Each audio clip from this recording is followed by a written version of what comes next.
All right, thank you for staying with the Daybreak. Let's start off the conversation, and some of my guests are already here with me, starting from my farthest right, Christopher Murray, the youth leader. Thank you very much for making time. Next to him is Sherin Omondi, ODM Youth League. Thank you very much for making time.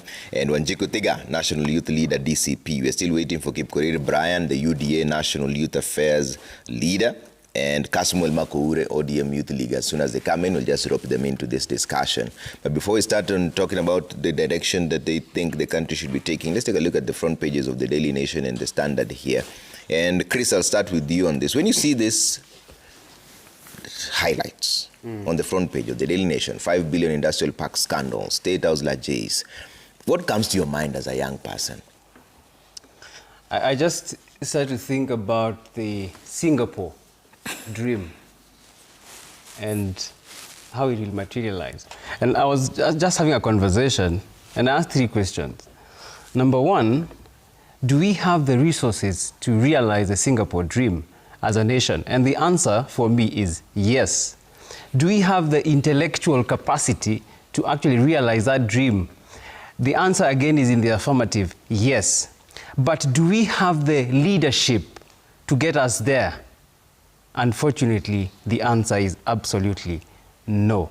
And when we talk about this Singapore dream, the very first thing that the Prime Minister, who is credited with transforming Singapore, Lee Kuan Yew, did is that he ensured there was zero tolerance to corruption.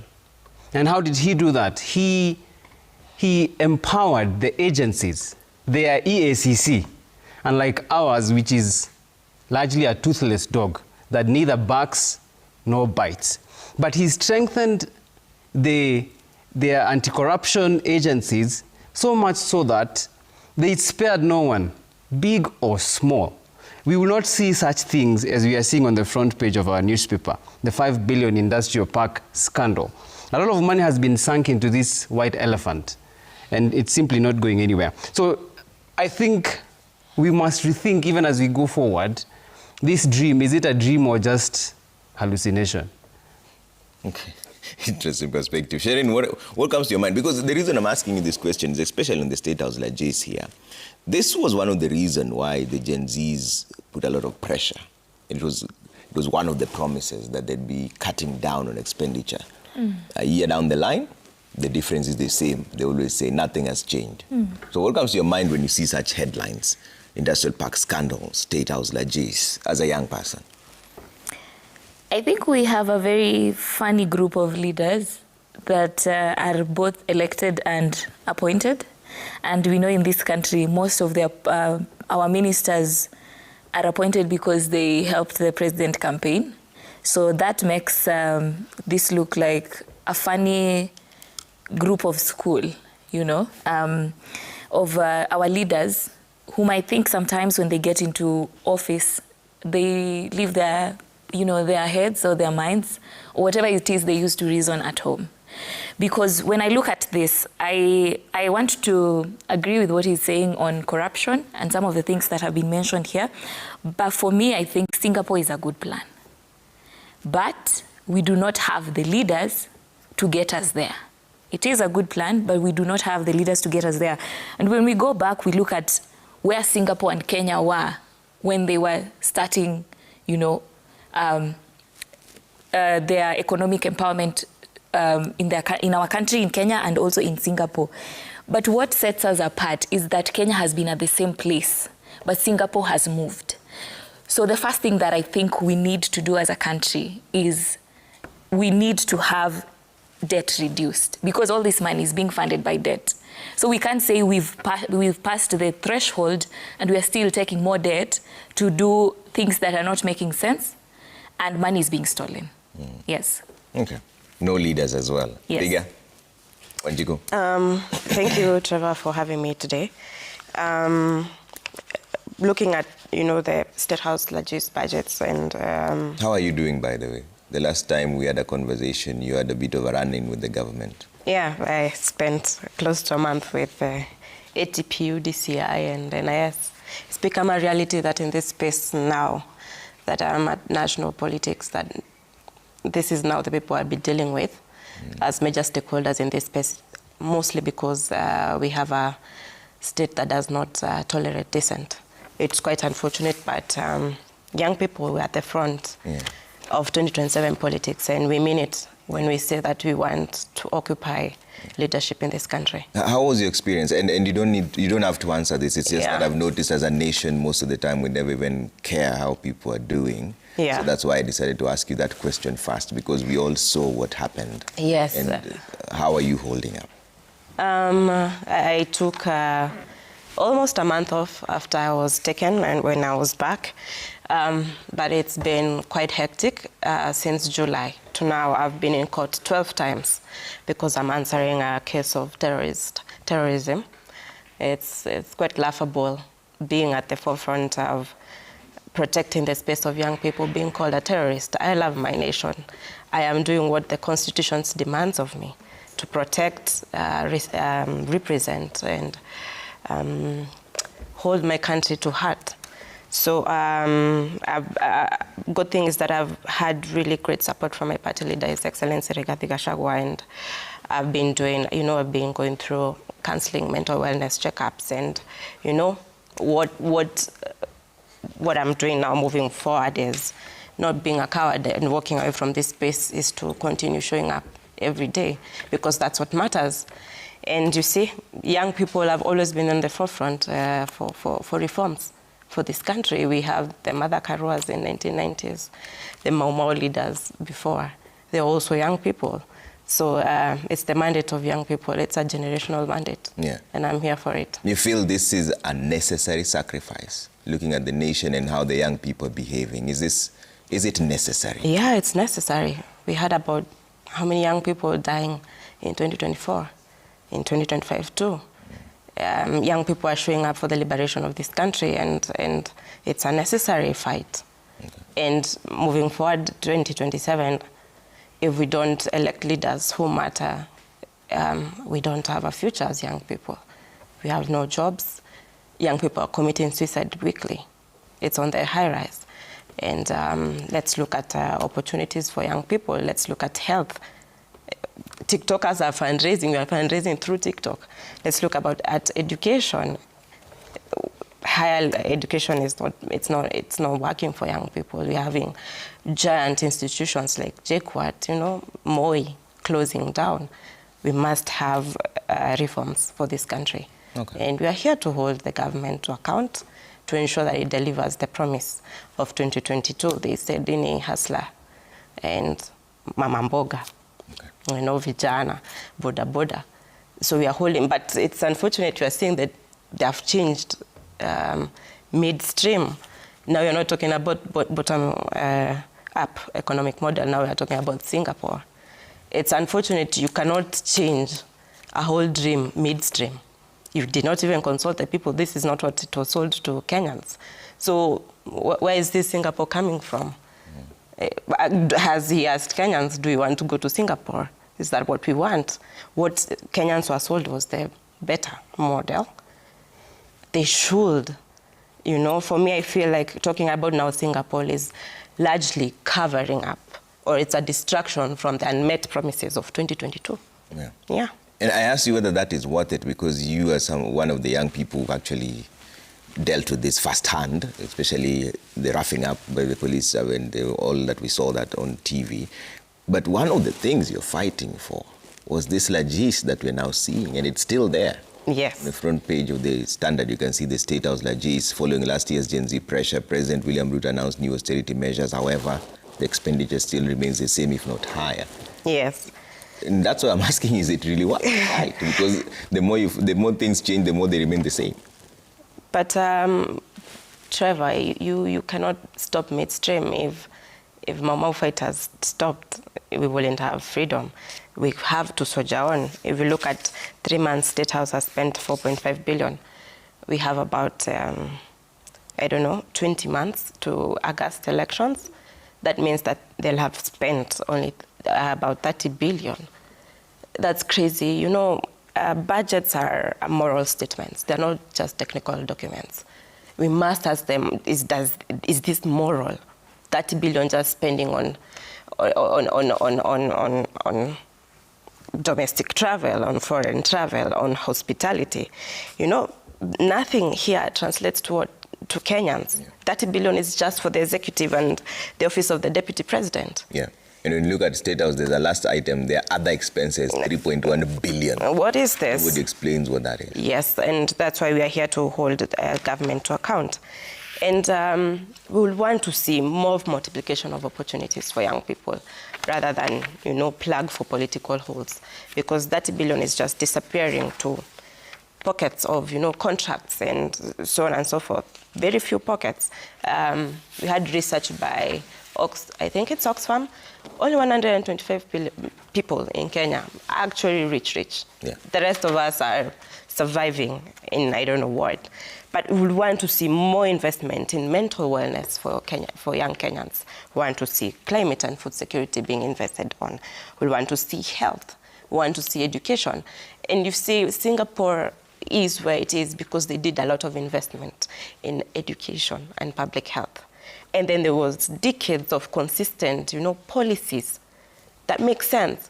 President saying that we'll be there in 2 years, short of 2 years, it's really, really unrealistic. Okay. We'll want to see realistic and measurable outcomes for young people, not public declarations of hypothetical and theoretical things. Actually, even theoretically speaking, it's not possible. Yeah. Yeah. All right. Kasmul Makori is now joining us. Kasmul is part of the ODM Youth League, and we were just talking about the dailies and the front page titles there and the headlines. 5 billion industrial park scandal, State House Lagis. This is exactly what the young people are fighting against. There were announcements of possible austerity measures. A year, 2 years down the line, the same thing happens again. Do you feel like there was progress made, especially when you are all on the street? Thank you, Trevor. First, I'm sorry I'm late. It's a difficult week. I want to raise awareness to autoimmune diseases like lupus. I lost a very dear cousin of mine called Vina Majiwa, who was also a media practitioner and a tobacco control advocate. So, pole sana to the family in mourning. But two, I've sat on this table multiple times over the course of 1 year, and my arc has been predictable. There are, I insist, gains that we made. Gains that we made on the streets cannot be eroded. We went to the streets for one sole purpose. The main issue that united us was the finance bill last year, and that did fall. The rest of it were fragmented attempts of pursuing multiple issues, but no other issue has unified us as a country the way the punitive tax bill of 2024 did. That, if you think about it, and if you think about the collective awakening and socio-political consciousness that has been gained in our populace, cannot be wished away. On matters State House largesse, on matters expenditure, and all these political situations. An industrial park scandal. Yes. These are things which we do not have the ability to effect change upon, because the people that are in charge are busy playing political games. And that's why I've been consistently telling young people that we have to embed ourselves in the systems. We have to embed ourselves in the governance DNA of our country, such that we can become the lawmakers. Because we might wax lyrical here on television and come here on morning shows and agree and disagree. However, if the members of parliament who are supposed to legislate, represent and oversight, do not agree with us, if there exist powers that are wielded upon them that could convince them that this is not the right thing, it will not happen. Therefore, organization has to happen within political parties. As young people, one of the greatest challenges that we faced is that we're very good mobilizers, but very poor organizers. And you cannot mobilize without organizing. It is not sustainable. Therefore, for us to put an end to all these things, we have to ensure that we occupy positions of power. But currently, as things stand, this is bound to continue. It is not different from what previous presidents have done.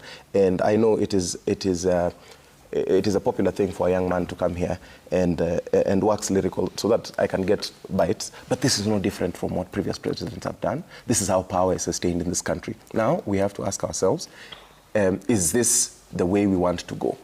Because the president does not suddenly find himself in State House. He's voted in by a simple majority. That simple majority has to decide that if this is what we think good governance is, we continue to vote for it. If we think this is bad governance, then we take up our voters' cards and we ensure that at the ballot, you institute a ballot revolution. I do not want to say much, but based on the trend as I have seen it, because you remember, President Ruto, at such a time last year, could not go to the public and hold rallies in certain quarters of this country. Today, as we speak, last night, he held a meeting at night in Nairobi. He mobilized a political rally at night in Nairobi. He's gone to Central, where he would never be countenanced, and he has people shouting, two-term. He can go freely in the country. And therefore, as a young person, I'm looking at this going backwards. We already know what the result in 2027 will be, just by sheer analysis, yes. So what will it be? We know that President Ruto will become president again. Okay. And he will not become president by rigging, as we want to believe. If the current trend as it stands, current political trend holds, as things are, in business they say ceteris paribus, President Ruto will become president again. With this realization and this reality in mind, I ask myself, as a young person, how will I participate in the change of my country if this is the trend that the current population takes? And people are afraid of saying this, and personally, I've never said this in public because this is a question that people ask. But we might sit here and speak about political formations, the side that is most organized, the side that is most assertive, the side that has the most clarity of thought is a side that is going to clinch government. And now, even in this Singapore dream that is being spoken about, I think it is in line with the broad-based agenda, because in the Orange Democratic Movement, Baba's ideal was more of that Singaporean model as opposed to the bottom-up transformation. And Singapore, while we admire the nation, we only want to cherry-pick and use the good parts when we want to criticize President Ruto for aspiring to be like Singapore, but then we say that he promised bottom-up and he cannot achieve that in Singapore. Singapore was heavily state-driven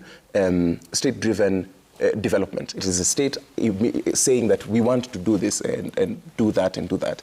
And some voices even in the left, by left here I mean the voices in the opposition, they quote Lee Kuan Yew when it is convenient. They forget that he had some dictatorial tendencies. They forget that he made declarations that would otherwise have been seen as unconstitutional. No president just wakes up and says, I want you to fix this or I will fire you and I will incite the people against you. There's nothing noble about that. But if that is what needs to be done, because we're still lagging behind. If you have traveled, you've seen our road networks. They are nowhere in comparison to what the first world countries are. So if the president says that he wants to build mega dams and he wants to build roads, and we know that he currently is the president, we will not remove him before 2027. What can we do as young people between now and 2027 to ensure that, one, this Singaporean dream is realized? Because if it fails, it is we who are left with this country. But if it succeeds, I can be complaining on a better looking road when I know that going to Nyanza, while it took me 10 hours previously, if that road is dualed, it may be half the distance of my journey. So I think focusing on this, the numbers, the money that's being lost is, while it is a big issue, it is by trying to medicate a fish in a poisoned pond instead of clearing up the water. This is how governments operate world over. This is the same story for any government. Pick any government in the world, we will find such stories. Now, what we need to ensure is, as a citizenry, can we change the software that leads to the installation of this government? And that software is what you think has not changed. Let me hear what Kipkorir has to say. Kipkorir Brian is the UDA National Youth Affairs. He's just joining us now. And when you came in, we were talking about the front page of the Standard, State House La Jace. We're talking about the front page of the Daily Nation, 5 billion industrial park scandal. And I wanted to hear from the young people. When they see this sort of headlines, what comes into their mind? Have they made progress, or have we still moved backwards, or have things just remained the same after the revolution that came from the young people? Thank you so much, Trevor. I'm late because it's President William Ruto who is building these roads. So the next time I don't find this kind of a jam in the road. So thank you so much for hosting me today. First of all, such kind of headlines, these are issues that are being projected through our media, which one of it is the newspaper. That's we are trying to communicate that whatever the kind of the scandal that's going on doesn't really reflect the kind of the progress that we are making. But also, it put a question on the instrument of powers and those agencies that are responsible on such kind of the issues. So these are the progress that we are making.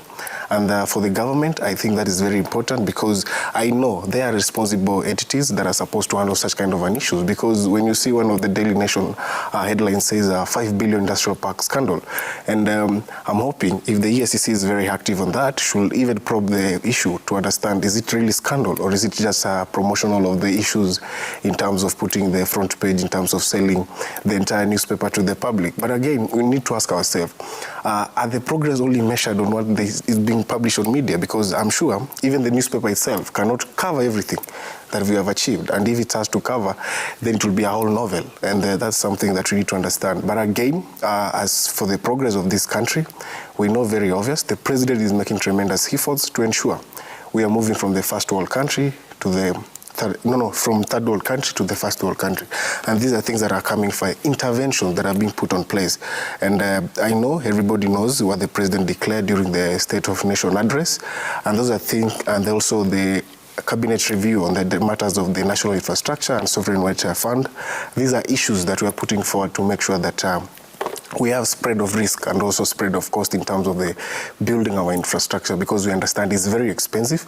But again, we have a lot of deficit in terms of budget, in terms of the allocation of the money to be used to develop this infrastructure. But again, we must think critically and be creative enough to ensure that the little that we have and the public asset that we have at the moment, we sell some of them so that we can achieve to have that money so that we can build. Because it is a logic where everybody knows. Even some of us here come from the villages, and any moment your parent lacks school fees, you sell one cow, a piece of land, you to be taken somewhere or even travel abroad. So if we say we are going to sell our assets, it doesn't mean that it's an entirety idea of not government owning any of the assets in this country. But again, it's important to raise these funds and also to have this kind of bonds that people can buy and the shares that can own by public. Because at the end of the day, is the Kenyans who are going to buy this kind of the bonds from the shares from the Safaricom and any other government entity, because this is the investment. And when you see for the country like US, these are the things that have been successful. When you see in Russia, when you see in Norway, these are things that are still going on. That's why when you go to Norway, you'll see a road that you have never seen in this world.